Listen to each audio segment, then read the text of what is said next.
Jesus' lifestyle before the incarnation looked pretty good.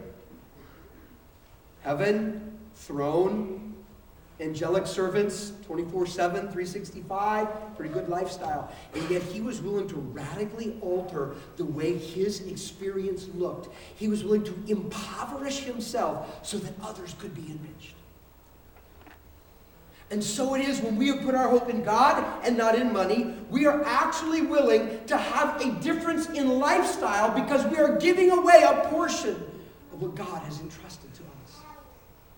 And here's the last indicator that we really have our hope in God and not money. We will share. We just share. In other words, if we've got stuff, we let other people use it. It's okay.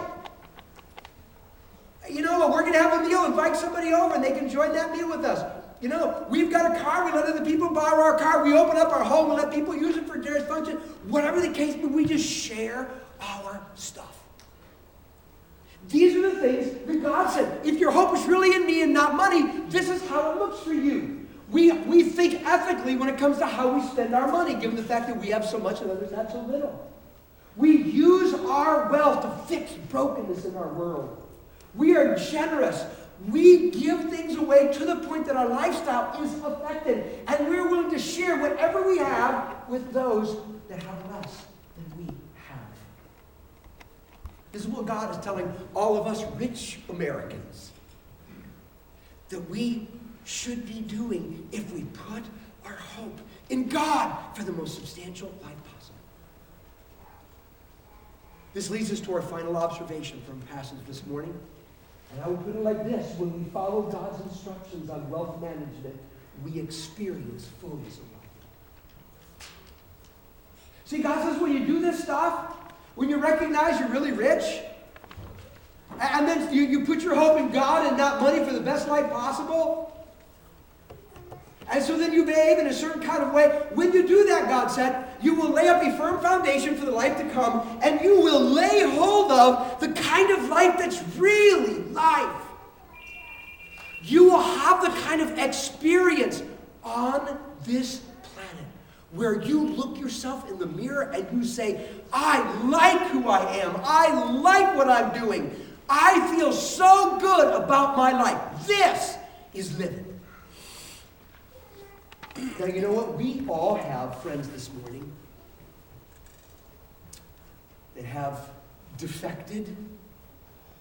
They have traveled to Florida, Texas, Aruba, Jamaica.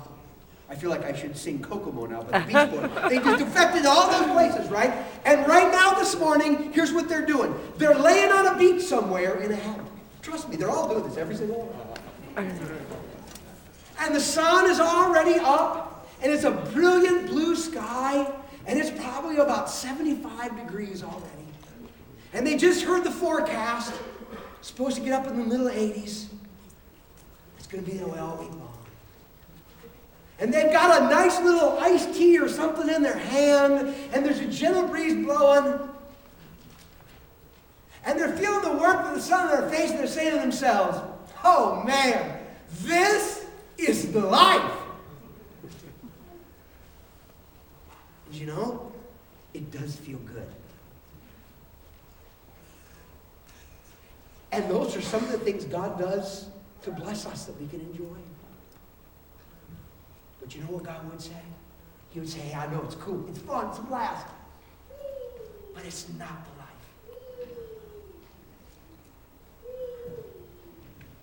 Put your hope in me.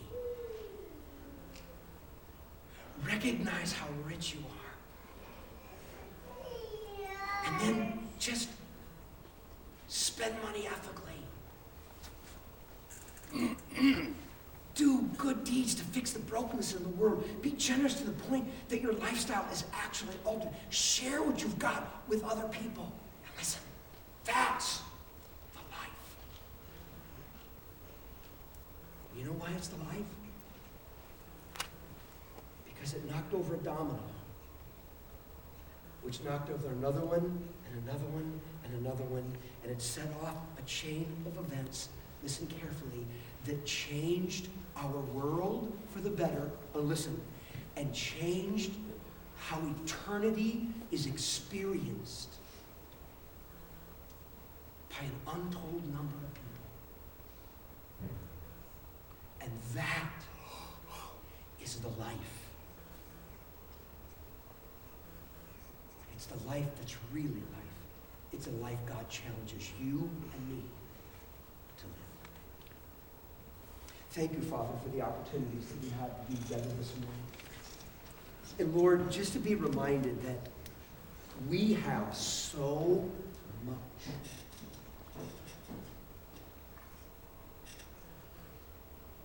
And to be reminded that the domino effect is always in play.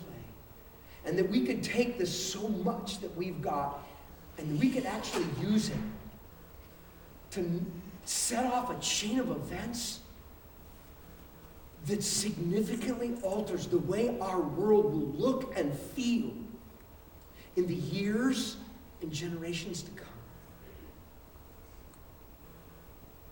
May we live that kind of a life, Father. May we live that life that's really life. And may we all be different. In Mackay, here in America, and around our world. I ask in Jesus' name.